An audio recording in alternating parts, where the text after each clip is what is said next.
Bon matin tout le monde, je m'appelle Jessica Lefebvre et je suis CPA dans une grande entreprise ici à Montréal. Je suis très heureuse d'être ici avec vous aujourd'hui pour vous parler du démarrage de votre petite entreprise. Donc aujourd'hui, nous allons passer environ 1 heure ensemble et nous allons aussi faire une petite activité. Donc, nous sommes ici aujourd'hui pour parler d'entreprise en démarrage dans le but de faire le vôtre un succès. Dans l'introduction, je vais vous montrer des statistiques intéressantes par rapport aux entreprises au Canada. Je vais vous montrer les types de structures d'entreprise. Nous allons discuter comment faire un plan d'affaires. On va discuter le flux de trésorerie et financement. Nous allons aussi discuter dotation de personnel, les taxes et impôts, et nous allons aussi avoir une période des questions. Donc, une entreprise en démarrage est définie par une entreprise en exploitation pour 3 ans au moins. Plus de la moitié de ces genres d'entreprises sont dirigées par des entrepreneurs à temps partiel. Le capital de démarrage d'entrepreneurs moyens est moins de 5 000 $. Une part de 32 % des entreprises en démarrage évoluent dans le secteur des technologies. Les entreprises individuelles qui ne comptent aucun employé représentent 1,3 million de 2,4 millions d'entreprises au Canada. Nous allons discuter les 3 types de structures d'entreprises, que ce soit les entreprises individuelles, sociétés de personnes ou sociétés. En premier, nous allons discuter les entreprises individuelles. Donc, ceci est le moyen le plus facile de commencer votre entreprise. C'est aussi le moyen la moins coûteuse. Par exemple, vous n'aurez pas besoin nécessairement d'un avocat pour vous aider avec les documents et non plus c'est nécessaire d'avoir un compte bancaire séparé dès le début. Par contre, nous allons voir plus tard dans la présentation que ça pourrait vous aider un peu plus tard dans le démarrage de votre entreprise d'avoir des comptes séparés. Par contre, au début, ce n'est pas nécessairement obligatoire. Le revenu ici, le revenu net figure dans votre déclaration des revenus des particuliers. Donc, c'est-à-dire que vous allez déclarer ça dans vos impôts personnels. C'est important de savoir que ça ne peut pas dépasser 12 mois. Avec ce genre d'entreprise, il y a aussi des avantages fiscaux éventuels en cas de perte. Donc, c'est-à-dire, si vous avez une perte dans votre entreprise, ceci peut aller pour diminuer les autres revenus, par exemple, votre salaire. Il est important de savoir avec ce genre d'entreprise qu'il y a un risque avec vos biens personnels parce que ceci peut être confondu avec ceux de l'entreprise. Donc, si votre entreprise fait l'objet d'une poursuite, certains de vos biens personnels pourraient être saisis si vous perdez votre cause. Vous devez aussi avoir inscrit votre entreprise avec le gouvernement. Et quand vous allez inscrire votre entreprise, j'aimerais mentionner l'importance du numéro d'entreprise attribué par le gouvernement fédéral. Il s'agit d'un numéro de compte unique servant aux opérations avec le gouvernement fédéral concernant les impôts, la paye, les activités de société, d'importation et d'exportation, entre autres. Prochainement, nous allons discuter les sociétés de personnes qui se définissent comme la relation qui existe entre des personnes qui exploitent une entreprise en commun dans le but lucratif. Donc, elles sont composées de particuliers, de sociétés, de fiducies et d'autres sociétés de personnes. Elles peuvent être constituées à l'aide d'un contrat verbal ou écrit. Par contre, il est recommandé fortement d'avoir un contrat écrit de société de personnes. Donc, quelques autres notes sur les sociétés de personnes. Les revenus et les pertes sont transférés aux associés qui déclarent leur part des revenus de la société de personnes dans leur déclaration de revenus. Les sociétés de personnes ne produisent pas de déclaration de revenus.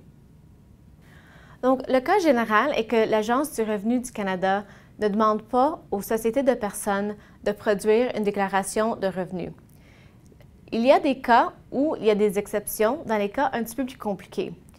Ces cas-là sont dans des cas où quand le revenu et les dépenses excèdent 2 millions de dollars canadiens ou si les actifs sont supérieurs à 5 millions de dollars canadiens. D'autres exceptions comptent que quand la société de personnes est multiple. Donc, ça veut dire que parmi les associés sont autres sociétés de personnes ou elle-même une société d'une autre société de personnes. Donc, dans les cas un petit peu plus compliqués, l'Agence du revenu du Canada va demander que la société de personnes remplisse un formulaire de déclaration de revenus. Maintenant, je vais vous parler des sociétés. Ceci est la troisième et le plus complexe des trois types d'entreprises que nous pouvons partir ici au Canada.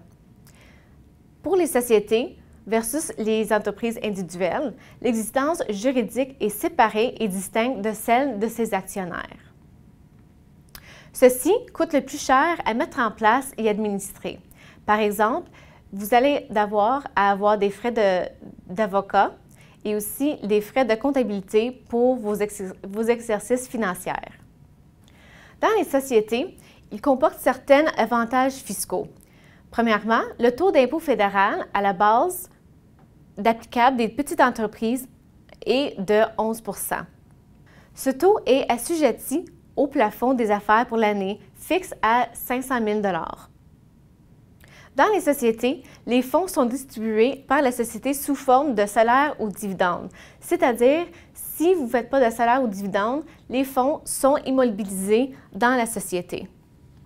Un autre avantage est le fractionnement du revenu, c'est-à-dire la sortie des fonds sous forme de dividendes qui sont versés aux conjoints ayant le revenu le moins élevé.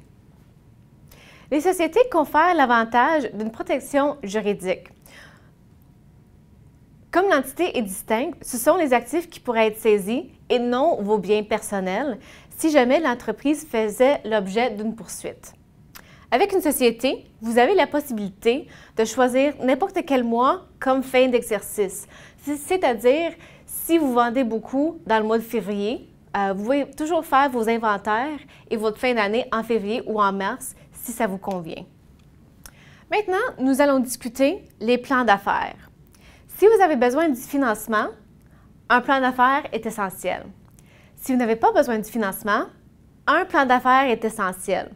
Donc, ceci est tellement essentiel car un plan d'affaires va vous donner la chance de développer vos idées. Vous allez faire des recherches. C'est important de sonder vos clients. Qui sera vos premiers clients? Vos prix, sont-ils concurrents? Est-ce qu'ils sont bien positionnés? Est-ce que vous allez faire la compétition basée sur le prix, basée sur la qualité ou autre chose? Il est aussi important de vous concentrer sur les ventes plutôt que le perfectionnement du produit. N'attendez pas d'avoir le produit ou le service parfait avant de commencer. Quels sont les éléments d'un bon plan d'affaires? Donc, évidemment, vous allez avoir une page couverture pour décrire brièvement votre société, votre site Web, une table des matières, une sommaire que probablement vous allez écrire vers la fin. Surtout, les buts et les objectifs généraux de votre entreprise et la direction. Quelles sont les expériences que vous apportez ou que les autres gens dans votre entreprise apportent? Donc, en continuant sur les éléments d'un bon plan d'affaires, vous devez avoir une stratégie de marketing. Donc, vos études de marché, votre stratégie pour attirer les clients et aussi votre stratégie pour votre établissement des prix. Vos projections financières. Présentez un résumé des frais des démarrages et incluez une projection pour les 5 prochaines années. Tous les revenus et aussi les coûts. Prévoyez également vos remboursements d'emprunt si vous avez. C'est aussi important d'avoir une liste de vos conseillers, donc vos avocats, vos comptables et tout autre conseiller. Et conclusion, résumez les buts et les objectifs, les financements requis ainsi que les raisons justifiant la pertinence de l'investissement. Dans les annexes, vous pouvez inclure toute documentation qui supporte vos études de marché, vos stratégies, etc. Et aussi incluez le CV détaillé des membres de la direction, des illustrations des produits, les états financiers, etc. Donc maintenant, nous allons faire une activité pour discuter vraiment vos projets d'affaires. Ici, nous allons faire une activité. Les participants vont se mettre en groupe pour discuter leur projet d'affaires. Nous allons aborder les aspects suivants dans votre présentation. Décrivez votre produit ou service en 2 minutes ou moins. Pourquoi vous avez choisi 7 projets parmi tous les autres? Y a-t-il de la demande pour votre service? Quel est le marché cible et comment commercialisez-vous le produit ou le service? Donc, pour parler du flux de trésorerie et de financement, ça serait important de calculer vos frais de démarrage. Donc, les actifs, par exemple, un ordinateur, des machines, de l'inventaire, des brevets, dépendamment sur votre genre d'entreprise. Il y a aussi des coûts récurrents qu'il faut garder en tête. Donc, si vous allez avoir des frais de loyer, par exemple. En continuant avec le sujet de flux de trésorerie et de financement, il faut discuter les sources différentes que vous pouvez avoir votre financement. Donc, vos capitaux propres. Peut-être vous avez de l'argent mis de côté pour votre projet. Les dettes et les emprunts bancaires. Donc, est-ce que vous pouvez aller à la banque pour soit une marge de crédit, une ligne de crédit ou un prêt pour votre entreprise? C'est important aussi de vérifier avec le gouvernement pour des crédits de recherche scientifique et de développement expérimental ou autres formes de capital du gouvernement. Il y a aussi du financement participatif, comme les nouveaux sites web qui donnent ces genres de financement, par exemple Kickstarter. Il y a aussi les amis et la famille qui pourraient être une source de fonds pour vous. Par contre, ça ne pourrait pas toujours être bien à la fin si vous n'êtes pas capable de leur payer. Donc, ça pourrait avoir un impact sur vos relations. Comment satisfaire les investisseurs et les créanciers? Numéro 1, il faut les garder informés de ce qui se passe dans votre entreprise.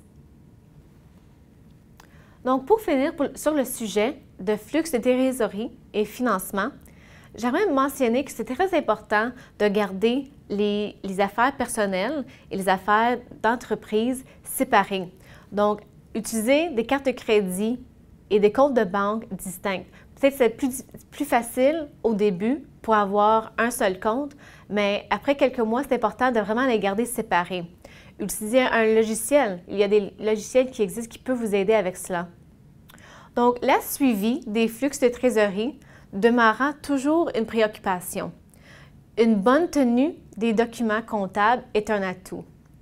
Il faut aussi garder en tête, est-ce que vous avez réservé des liquidités pour affronter les mois des vaches maigres? Donc, il va y avoir des mois que vous avez moins de revenus, peut-être plus de dépenses. Il faut garder en tête qu'il faut aussi couvrir ces mois-là.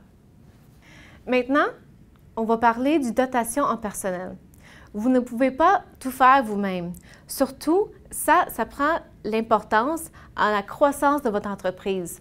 Peut-être au début, vous avez le temps de tout faire vous-même, mais avec la croissance, il faut vraiment regarder ce que vous avez le temps de faire et mettre le focus sur ce que vous faites le meilleur. Donc, est-ce que vous avez les compétences suivantes à l'interne? Les ventes, le marketing, l'administration, les finances, la tenue des livres et la comptabilité. Ça pourrait être très coûteux si vous essayez de faire ça vous-même et vous n'avez pas l'expertise, car des erreurs se produisent à ce moment-là. Si possible, trouvez des mentors dans votre domaine qui sont expérimentés. Ceci pourrait être très bien pour vous. Sur le sujet des taxes et impôts, le sujet préféré de tout le monde, il y a 2 types principaux. Impôts sur le revenu et les taxes, c'est-à-dire le TVP, TVH et le TPS. Donc, l'impôt sur le revenu est l'impôt sur les bénéfices de l'entreprise et son taux diffère selon le type d'entreprise. La TVH, TPS est une taxe assise sur les produits et services. Dès que votre chiffre d'entreprise annuel atteint 30 000 $, vous devez inscrire votre entreprise pour facturer la TVH-TPS.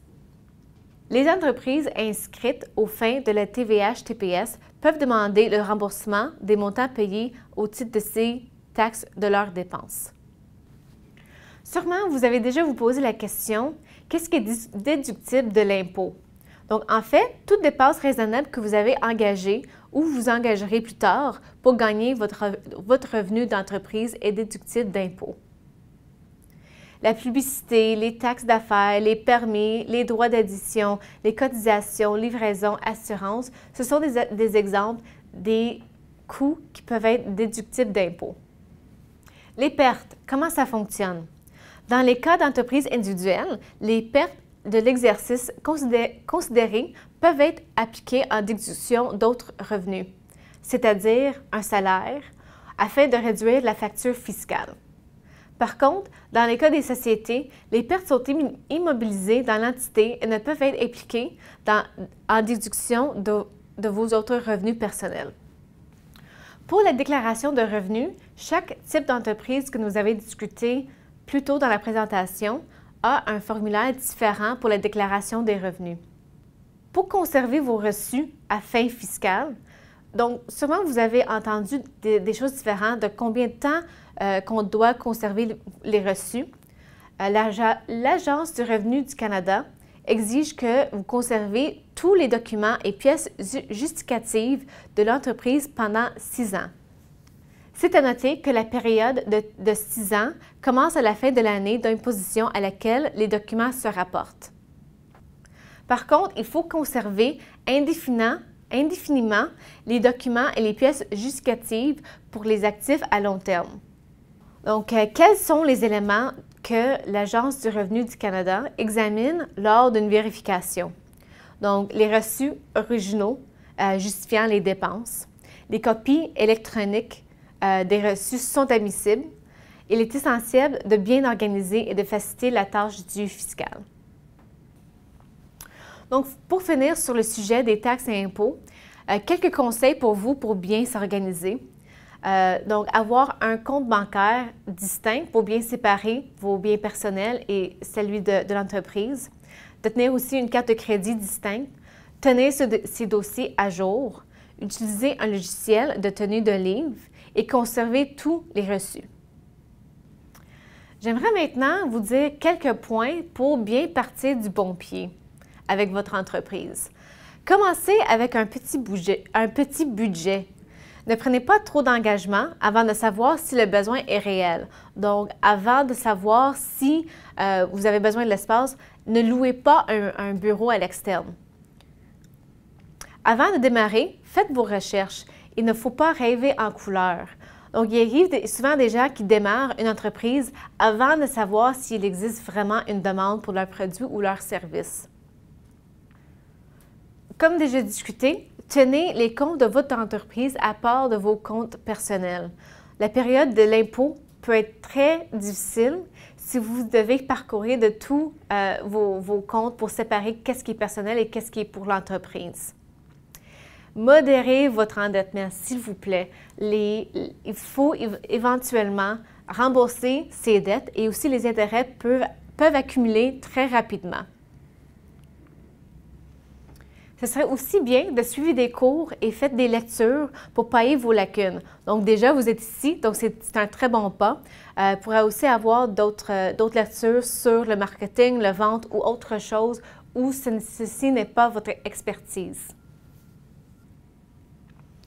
Donc maintenant, pour récapituler ce que nous avons vu aujourd'hui ensemble. Donc, nous avons vu les 3 principaux types de structures d'entreprise. Nous avons vu l'importance du plan d'affaires et ce qu'il devrait contenir. Nous avons vu les problèmes relatifs au flux de trésorerie et du financement et les aspects connexes. Nous avons vu l'incidence de l'impôt sur le revenu et les taxes sur votre entreprise. Et maintenant, je vais vous montrer des outils et des ressources. Donc maintenant, pour finir, je vais vous donner des outils et des ressources pour votre petite entreprise. Ce sont des sites web. Il y a plusieurs entreprises Canada, Startup Canada et Services Canada, vraiment pour avoir plus d'infos sur ce que nous avons discuté aujourd'hui. Donc maintenant, s'il y a des questions, je serais heureuse de répondre à vos questions. Donc, merci beaucoup pour vous déplacer aujourd'hui. Ça me fait beaucoup de plaisir pour vous aider à partir votre petite entreprise et bonne chance à tout le monde.